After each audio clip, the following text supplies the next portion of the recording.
The rain battered against the windows of the quaint suburban house as Mira stood in the dimly lit kitchen, her hand absent-mindedly tracing the rim of a coffee mug. Her thoughts were elsewhere, miles away from the warm home she had built with her husband, Rohan, and their young daughter, Anya. Something had shifted in her life, and she could no longer ignore it. Mira had always been a dedicated wife and mother. For 10 years, she had devoted herself to her family, supporting Rohan as he built his business empire while raising their daughter with unwavering care. But in recent months, she had felt an inexplicable void growing inside her. Rohan, always buried in work, had grown distant, their conversations reduced to logistical discussions about bills, Anya's school, or family gatherings. The spark that once defined their relationship had long since faded. It was during one of these lonely moments at the office that Mira first met Arav, a new employee at her husband's company. Mira occasionally visited the office to help with administrative tasks, especially during busy periods. Arav was in his late 20s, confident yet humble, with a sharp mind and an easy smile. From their first conversation, she was struck by his genuine interest in her thoughts and opinions. He was attentive, in a way Rohan hadn't been in years. At first, their interactions were purely professional. Arav respected Mira as his boss's wife, never crossing boundaries. But as weeks turned into months, their casual chats turned into deeper conversations.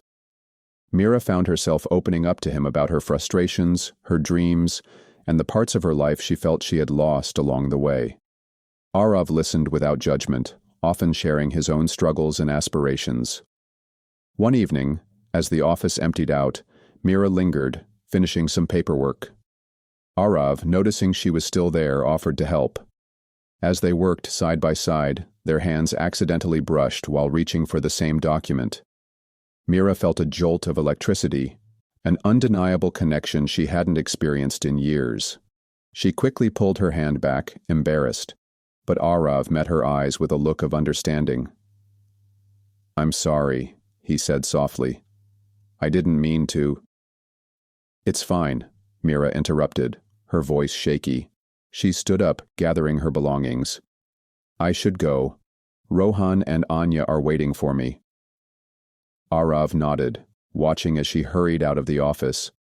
But that night, as Mira lay in bed beside her sleeping husband, she couldn't stop thinking about the way Arav had looked at her, the way he had made her feel seen. The following weeks were a whirlwind of emotions for Mira. She tried to avoid Arav, but fate seemed determined to bring them together. They crossed paths in meetings, exchanged polite smiles in the hallways, and occasionally found themselves alone in the break room. Each encounter left Mira more conflicted, torn between her loyalty to Rohan and the undeniable connection she felt with Arav. One day, Arav approached her as she stood by the large glass windows overlooking the city. The office was quiet, most employees having left for the day. "Mira," he began hesitantly, "I don't want to overstep, but I feel like there's something unspoken between us." Mira's heart raced as she turned to face him. "Arav, I'm married. I have a family. Whatever you think this is, it can't happen." "I know," Arav said, his voice filled with sincerity. "And I respect that. But I can't ignore how I feel. You deserve to be happy, Mira, truly happy." His words hit her like a punch to the gut. She wanted to argue, to tell him he was wrong, but deep down, she knew he was right. For the first time in years, someone had seen through the facade she presented to the world and recognized her pain. As days turned into weeks, Mira found herself drawn to Arav despite her better judgment. Their stolen moments became more frequent, their conversations more intimate. Arav never pressured her, always leaving the choice in her hands. But with every passing day, the line between right and wrong blurred further. One evening, Mira invited Arav to meet her in a quiet cafe far from the office. She told herself it was just to clarify things, to put an end to whatever was happening between them. But as they sat across from each other, the dim lighting casting shadows on their faces, Mira realized she couldn't deny her feelings any longer. "I don't know what I'm doing," she admitted, tears pooling in her eyes. "This isn't me." I've never... I've always been faithful to Rohan. Arav reached across the table, taking her hand in his. You're human, Mira. You're allowed to feel, and I'm not asking you to make any decisions tonight. I just want you to know that I'm here for you, no matter what. Mira nodded, her emotions swirling in a chaotic storm. As they left the cafe, Arav walked her to her car. For a moment, they stood in silence, the weight of unspoken words hanging between them. Then, unable to resist, Arav leaned in and pressed a gentle kiss to her lips. It was brief, but it ignited a fire within Mira that she couldn't ignore. That night, Mira drove home in a daze, her mind racing with conflicting emotions. She knew she was walking a dangerous path, one that could destroy everything she had built with Rohan. But a part of her, buried beneath years of routine and sacrifice, yearned for the passion and connection Arav had awakened in her. The days that followed the kiss in the rain were a blur for Mira. She replayed the moment endlessly in her mind, the softness of Arav's lips, the way he'd looked at her as though she were the only person in the world. But the guilt was suffocating. She couldn't sleep, she barely ate. Every time Rohan smiled at her or Anya hugged her tightly, Mira felt like she was shattering into pieces. Rohan, ever the diligent businessman, didn't seem to notice the turmoil brewing within his wife. He was too preoccupied with a major client deal that could expand their company internationally. Nights at home became fewer, and the distance between them grew wider. Mira told herself she'd use the time to figure out her feelings and sever whatever connection she had with Arav, but fate had other plans. One afternoon, Rohan asked Mira to join him at a company dinner to celebrate a recent milestone. She reluctantly agreed, knowing Arav would likely be there. The evening was grand, filled with champagne toasts and congratulatory speeches. Mira wore a simple yet elegant black dress that hugged her figure, earning compliments from Rohan's colleagues. But her heart pounded when she spotted Arav across the room. He looked dashing in his tailored suit, his eyes finding hers almost immediately. There was a flicker of something unspoken between them, and Mira quickly looked away, focusing on her wine glass. But as the evening progressed, their stolen glances became harder to ignore. Toward the end of the night, Rohan was pulled away for a conversation with an investor. Mira excused herself to get some air, stepping out onto the balcony overlooking the city. The cool breeze was a welcome relief from the stifling emotions inside her. Mira, a familiar voice called softly behind her. She turned to see Arav standing there, his expression cautious yet warm. You shouldn't be here, she whispered, glancing nervously back toward the ballroom. I couldn't help it, Arav admitted. You've been on my mind all night. Mira's breath hitched, her resolve crumbling. Arav, this isn't right. I'm married. I have a family. And are you happy, Mira? Arav asked, stepping closer. Truly happy? His question struck a nerve, and Mira felt tears well up in her eyes. I don't know, she confessed. I don't know anything anymore. Arav gently took her hand, his touch sending a shiver down her spine. I don't want to make things harder for you, Mira, but I can't pretend I don't care about you. I've never felt this way about anyone before. Mira wanted to pull away, to tell him to leave, but her heart betrayed her. She leaned into him, letting herself feel the comfort and warmth she'd been missing for so long. For a brief moment, nothing else mattered. But their moment was interrupted by the sound of someone clearing their throat. Mira and Arav turned to see one of Rohan's closest colleagues standing in the doorway, his expression unreadable. I think the party's winding down, he said, his tone polite, but laced with suspicion. Mira quickly stepped away from Arav, her face flushed with embarrassment. Thank you. I'll head back inside. As the man disappeared, Mira turned to Arav, panic written all over her face. This can't happen again. Someone will notice. Rohan will find out. Arav nodded, his expression pained. I understand, but I'm not giving up on you, Mira. Not until you're truly happy. Mira said nothing, rushing back inside to find Rohan. The rest of the evening passed in a haze, but the tension between her and Arav lingered, a storm brewing just beneath the surface. In the days that followed, Mira tried to focus on her family. She spent more time with Anya, helping her with school projects and planning weekend activities. She cooked Rohan's favorite meals, hoping to rekindle some semblance of their old connection. But Rohan remained distant, his mind consumed by work. One evening, as Mira sat in the living room scrolling through her phone, a message popped up. It was from Arav. "I know you're trying to make things work, and I respect that. But if you ever need someone to talk to, I'm here." Mira stared at the message, her heart pounding. She knew she should delete it, but instead, she found herself typing back, "Thank you, I'm so confused." Their exchange opened the floodgates. Late at night, when Rohan was working late or asleep, Mira found herself texting Arav. Their conversations were heartfelt and honest, a stark contrast to the surface-level interactions she had with her husband. Arav made her laugh, reminded her of the person she used to be before life became a series of responsibilities and routines. But as their connection deepened, so did the danger. Mira became more paranoid, constantly looking over her shoulder, afraid that someone would discover their secret. She knew she was walking a fine line, but she couldn't bring herself to stop.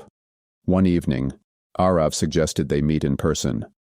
"Just to talk," he promised. "No pressure, no expectations." Mira hesitated but eventually agreed. They met at a small park on the outskirts of the city, far from prying eyes. Sitting on a bench beneath a canopy of trees, they talked for hours about everything and nothing. Mira felt a sense of freedom she hadn't experienced in years.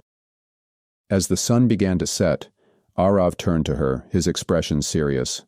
"Mira, I need to know, do you see a future with me? Or should I let you go?" Mira's heart ached at his words. She knew she couldn't keep stringing him along, but the thought of losing him was unbearable. "I don't know," she admitted, tears streaming down her face. "I'm so afraid of hurting everyone I care about, but I can't imagine my life without you."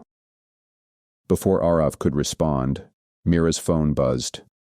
She glanced at the screen and froze. It was a message from Rohan. "We need to talk. Come home now." The drive home felt endless.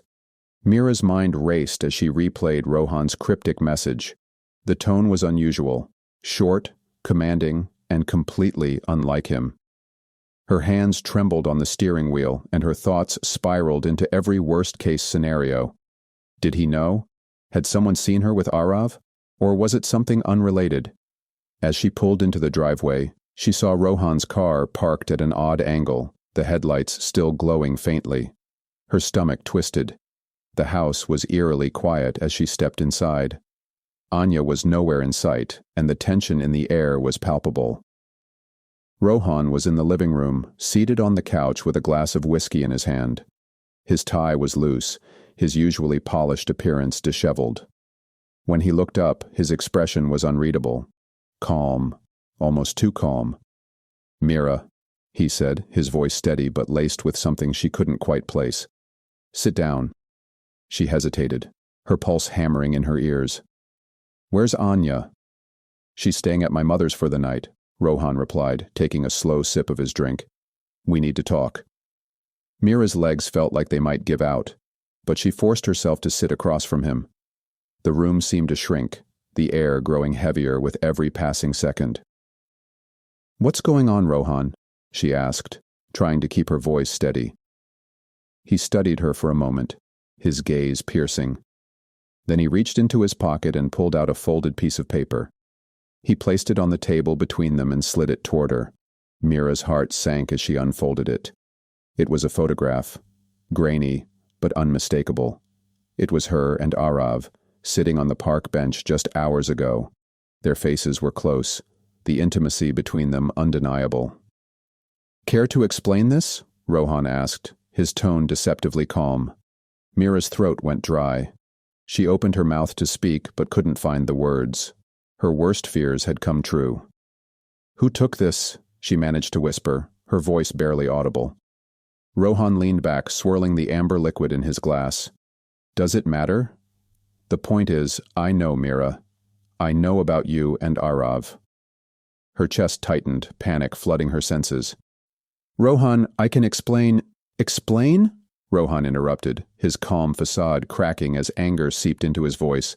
You've been sneaking around with one of my employees behind my back. What exactly do you think you can explain? Tears welled in Mira's eyes as she struggled to speak. It's not what you think. I never meant for this to happen. I've been so lonely, Rohan.